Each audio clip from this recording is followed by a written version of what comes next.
நியாயத்தீர்ப்பு தாமதிக்கக்கூடும், ஆனால் அது நிச்சயமாகவே அது வரும். தேவன் நம்மேல் கிருபை உள்ளவராய் இருப்பார். ஆனாலும் நாம் மனம் திரும்பாதிருந்தால் தேவ நியாயத்தீர்ப்பு நம்மை சந்திக்கும் என்று பார்க்கிறோம். ஒவ்வொரு பாவத்தின் தன்மைக்கும் அளவுக்கும் ஏற்ப பாவம் செய்த ஒவ்வொருவர் மீதும் இப்பூமியிலேயே எவ்வாறு தகுந்த நியாயத்தீர்ப்பு உண்டாயிற்று என்பதற்கான பல எடுத்துக்காட்டுகளை நாம் வேத வசனங்களில் வாசிக்கிறோம். அவற்றை நாம் கீழே பார்ப்போம். முதலாவது, யாக்கோபு தன் சகோதரனின் வஸ்திரத்தை அணிந்து கொண்டு தன் தகப்பனிடத்தில் போய் அவனை ஏமாற்றினான். அநேக ஆண்டுகளுக்கு பின்னர் அவனுடைய பிள்ளைகள் இரத்தக்கரை படிந்த யோசேப்பின் அங்கியை அவனுக்கு காண்பித்து அவனை ஏமாற்றினர். ஆதியாகமம் 27, 15, 37, 31, 32 வசனங்களில் வாசிக்கிறோம். இரண்டாவது, அதோனி பேசேக் என்ற ஒரு ராஜா தான் தோற்கடித்த 70 ராஜாக்களுடைய கை கால்களின் பெருவிரல்களை தரித்து போட்டான். அவன் செய்தபடியே அவனுக்கும் செய்யப்பட்டது. அதோனி பேசேக் ஓடி போகையில் அவனை பின்தொடர்ந்து பிடித்து அவன் கை கால்களின் பெருவிரல்களை தரித்து போட்டார்கள் என்று வாசிக்கிறோம். அப்பொழுது அதோனி பேசேக் 70 ராஜாக்கள் கை கால்களின் பெருவிரல்கள் தரிக்கப்பட்டவர்களாய் என் மேஜையின் கீழ் விழுந்ததை பொறுக்கி தின்றார்கள். நான் எப்படி செய்தேனோ அப்படியே தேவன் எனக்கும் செய்து சரி கட்டினார் என்று கூறினான். நியாயாதிபதிகள் 1, 6, 7 வசனங்களில் வாசிக்கலாம். அடுத்தது, சிசரா தனது 900 இருப்பு ரதங்களை இஸ்ரவேலுக்கு விரோதமாக ஒன்று திரட்டினான். அவனது மரணத்தை பற்றி நாம் வாசிப்பது யாது? பின்பு யாகேல் ஒரு கூடார ஆணியை எடுத்து அவன் நெற்றியிலே அந்த ஆணியை அடித்து போட்டாள். அது உருவி போய் தரையிலே புதைந்தது. அவன் செத்து போனான் என்று வாசிக்கிறோம். நியாயாதிபதிகள் 4:21. அவனை கொல்ல ஒரே ஒரு ஆணிதான் தேவைப்பட்டது. அது ஒரு இருப்பு ஆணியாகும் என்று வாசிக்கிறோம். அவன் 900 இருப்பு ரதங்களை இஸ்ரவேலுக்கு விரோதமாக எழுப்பிவிட்டான். ஆனால் ஒரே ஒரு ஆணி, அது இருப்பு ஆணி, அவனை கொல்ல போதுமானதாக இருந்தது. அடுத்தது, அபிமெலேக்கு எருபகாலின் 70 குமாரரையும் ஒரே கல்லின் மேல் கொலை செய்தான். அபிமெலேக்கு எப்படி கொல்லப்பட்டான்? ஒரு ஸ்திரீ ஒரு எந்திரக்கல்லின் துண்டை அபிமெலேக்குடைய தலையின் மேல் போட்டாள். அது அவன் மண்டையை உடைத்தது என்று நியாயாதிபதிகள் 9:53 வசனத்தில் வாசிக்கிறோம். அவனது மண்டை உடைந்த போதிலும் அவனது பெருமை உடையவில்லை. அவன் தன் ஆயுததாரியாகிய வேலைக்காரனை கூப்பிட்டு, ஒரு ஸ்திரீ என்னை கொன்றாள் என்று என்னை குறித்து சொல்லாதபடிக்கு நீ உன் பட்டயத்தை உருவி என்னை கொன்று போடு என்று அவனோட சொன்னான். அப்படியே அவன் வேலைக்காரன் அவனை உருவ குத்தினான். அவன் செத்து போனான் என்று வாசிக்கிறோம். இப்படியே அபிமெலேக்கு தன்னுடைய 70 சகோதரரை கொலை செய்ததினால் தன் தகப்பனுக்கு செய்த பொல்லாப்பை தேவன் அவன் மேல் திரும்பும்படி செய்தார் என்று நாம் பார்க்கிறோம். அபிமெலேக்கின் பெருமை அவனது மண்டையோட்டை பார்க்கலும் கடினமானதாக இருந்தது. ஏனென்றால் என்ன சொல்றான், ஒரு ஸ்திரீ தன்னை கொன்று போட்டாள் என்று பிறர் சொல்வதை அவன் விரும்பவில்லை. அவனுடைய பெருமை அதை அனுமதிக்கவில்லை. சில வேளைகளில் நாம் அபிமெலேக்கை போல இருக்கிறோம். நம் பெருமை நிமித்தம் உண்மையாகவே நாம் மனஸ்தாபப்பட்டு அலறி அழ வேண்டியது அவசியமாய் இருக்கிறது. அடுத்தது, சிம்சோனின் பாவம் கண்களின் இச்சையாய் இருந்தது. அதற்காக அவன் மேல் வந்த நியாய தீர்ப்பு யாது? பெலிஸ்தர் அவனை பிடித்து அவன் கண்களை பிடுங்கினர். மேலும் அவன் எந்த இடத்தில் பாவம் செய்தானோ அந்த இடத்திலேயே பல நாட்களுக்கு பின்னர் அவனுக்கு தண்டனை வந்தது. பின்பு சிம்சோன் காசாவுக்கு போய் அங்கே ஒரு வேசியை கண்டு அவளிடத்தில் போனான். அவனை காசாவுக்கு கொண்டு போய் அவனுக்கு 2 வெண்கல விலங்கு போட்டு சிறைச்சாலையிலே மாவரைத்து கொண்டிருக்க வைத்தார்கள். நியாயாதிபதிகள் 16:1-21 வாசிக்கிறோம். நமது பாவத்திற்கேற்ப தேவன் நிச்சயமாகவே நம்மை தண்டிப்பார் என்று நாம் அறிந்து கொள்ளலாம். அடுத்ததாக, அமலேக்கியரின் ராஜாவாகிய ஆகாகை குறித்து சாமுவேல், உன் பட்டயம் ஸ்திரீகளை பிள்ளையற்றவர்களாக்கினது போல உன் ஸ்திரீகளுக்குள்ளே உன் தாயும் பிள்ளையற்றவளாக மாறுவாள். பிள்ளையற்றவள் ஆவாள். ஸ்திரீகளுக்குள்ளே உன் தாயும் பிள்ளையற்றவள் ஆவாள் என்று 1 சாமுவேல் 15:33 வாசிக்கிறோம். என்று சொல்லி அவனை கில்காலிலே கர்த்தருக்கு முன்பாக துண்டித்து போட்டான் என்று வாசிக்கிறோம்.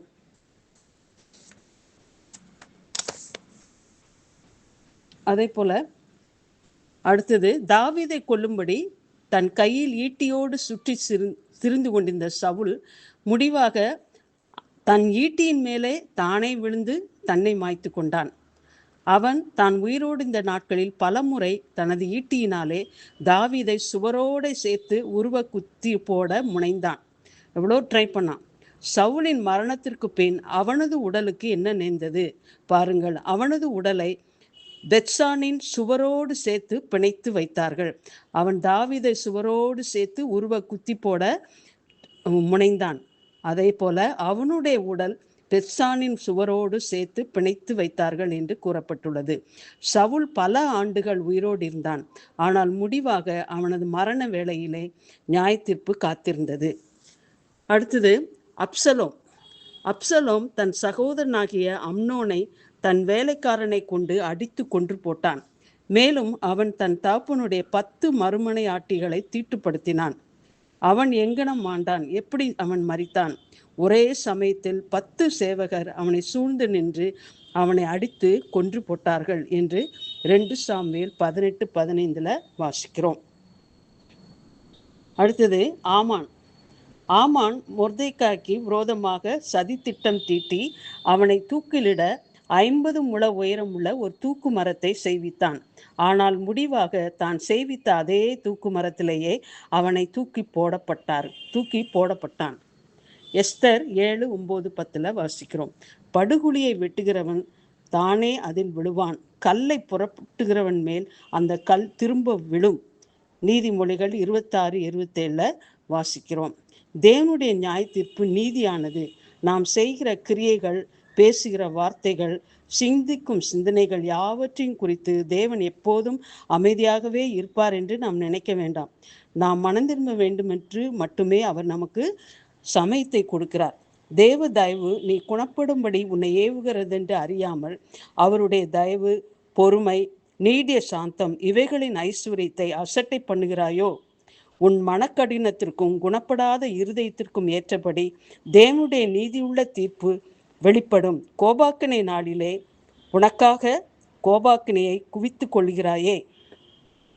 தேவன் அவனவனுடைய கிரியைகளுக்கு தக்கதாய் அவனவனுக்கு பலனளிப்பார். ரோமர் 2:4-6 வரைக்கும் அதை பற்றி சொல்லப்பட்டுள்ளது. தேவனுடைய வசனங்களுக்கு செவிசாய்க்காமலும் சத்தியத்தை அறிந்த பின்னரும் கூட நம்மை நாமே சீர்திருத்தி கொள்ளாமலும் இருந்தால் அநேக அடிகள் அடிக்கப்படுவோம். தன் எஜமானுடைய சித்தத்தை அறிந்தும் ஆயத்தமாயிராமலும் அவனுடைய சித்தத்தின்படி செய்யாமலும் இருந்த ஊழியக்காரன் அநேக அடிகள் அடிக்கப்படுவான். சரி, தேவனுடைய நியாய தீர்ப்பு நம்மேல் வராதபடி நாம் 2 வழிகளில் அதை தவிர்க்கலாம். ஒன்று, நம்மை நாமே நிதானித்து அறிய வேண்டும். நம்மை நாமே நிதானித்து அறிந்தால் நாம் தீர்க்கப்படும். 1 கொரிந்தியர் 11:31-32. தேவ வசனத்தின் அடிப்படையில் நாம் தினந்தோறும் நம்மை நாமே நிதானித்து அறிய வேண்டியது அவசியமாகும். அப்படி செய்தால் தேவ சிங்காசனத்திற்கு முன்பாக நாம் மாசில்லாதவர்களாய் இருப்போம். அவர்களுடைய வாயிலே கபடம் காணப்படவில்லை. இவர்கள் தேவனுடைய சிங்காசனத்துக்கு முன்பாக மாசில்லாதவர்களாய் இருக்கிறார்கள் என்று வெளிப்படுத்தினல் 14:5 வாசிக்கிறோம். இந்த பரிசுத்தவான்கள் பூமியில் ஜீவித்த காலத்தில் தேவனுடைய சமூகத்தில் தேவ சிங்காசனம் முன்பாகவே வாழ்ந்தவர்கள் ஆவார்கள். இவர்களுக்கு யாதொரு தண்டனையும் ஆக்கணை தீர்ப்பும் இல்லை. பரிசுத்தவான்கள் அனுதினமும் தங்களை தாங்களே நிதானித்து அறிகிறார்கள். ஒவ்வொரு நாளும் என்னுடைய மனப்பான்மை சரியானதா, நான் நடந்து கொள்ளும் விதம் சரியானதா, நான் பேசும் விதம் சரியானதா, நான் சிந்திக்கும் விதம் சரியானதா, இவ்விதமாகத்தான் நமது வாழ்க்கையை நாம் சோதித்து அறிய வேண்டும். ஒவ்வொரு நாளும் நம்மை நிதானித்து அறிய வேண்டும். இதை இப்படி நிதானித்து அறிந்தோம்னால் நாம் நியாய தீர்ப்புக்கு தப்பித்து கொள்வோம். அடுத்தது, நம்ம கடிந்து கொள்ளுதலையும் திருத்துதலையும் ஏற்றுக்கொள்ள வேண்டும். அப்பனா தான் நம்ம நியாய தீர்ப்புக்கு தப்பிக்க முடியும். உயிர்த்தெழுதலுக்கு பின்னரும் கர்த்தராகிய இயேசு பேதுருவை திருத்தினார். அதனால் நாம் கடிந்து கொள்ளுதலுக்கு ஒப்பு கொடுக்கணும். மேலும் அப்போஸ்தலனாகிய பேதுரு ஒரு சந்தர்ப்பத்தில் அப்போஸ்தலன் பவுலினால் கடிந்து கொள்ளப்பட்டார். அவை அனைத்தையும் அவர் நல்ல மனப்பான்மையோடு ஏற்றுக்கொண்டார். தன்னை கடிந்து கொண்ட அப்போஸ்தலன் பவுலை தமக்கு பிரியமான சகோதரன் என்று நிருபத்தில் குறிப்பிடுகிறார். அப்போஸ்தலனாக இருந்த போதிலும் பிறர் மூலமாக தேவன் தனக்கு அளித்த ஆலோசனைகளை ஏற்றுக்கொண்டார். திருத்தப்படுதல் நமக்கு அவசியம். நாம் அநேக தவறுகளை செய்கிறோம். கர்த்தாவே, என்னை திருத்தும்படி மனிதர்களை எழுப்பும் என்று நாம் ஜெபிக்க வேண்டும். பிரதிபலனை பெற்றுக்கொள்ளும்படியாகவோ அல்லது தண்டனை அடையும்படியாகவோ நாம் யாவரும் கிறிஸ்துவின் நியாயாசனத்திற்கு முன்பது நிற்பது நிச்சயம் என்பதை நாம் நினைவில் கொள்வோமாக.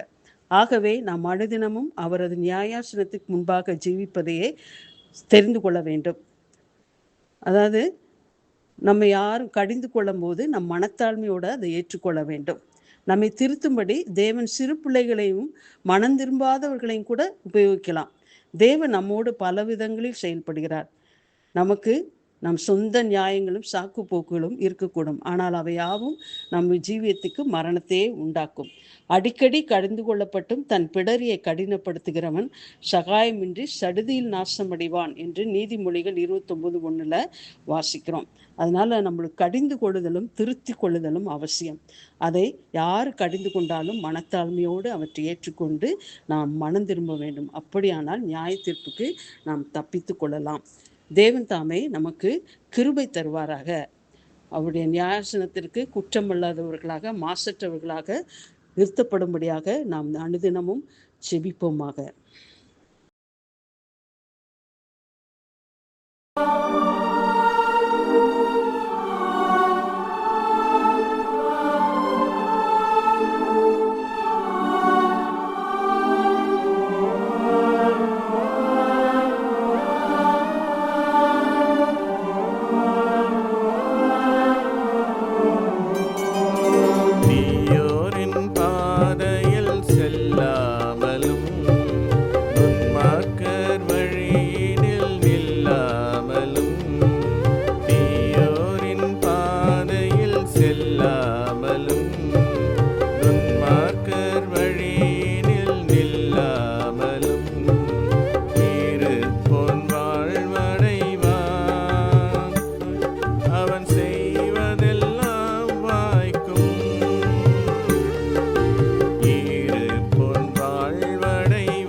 பின்பற்றி எந்நாளும் நடந்திடுவான். அவனே வாழ்வடைவான். அவன் செய்வதெல்லாம் வாய்க்கும். அவனே வாழ்வடைவான். அவன் செய்வதெல்லாம் வாய்க்கும். தீயோரின் பாதையில் செல்லாமலும் துன்மார்க்கர் வழியினில் நில்லாமலும்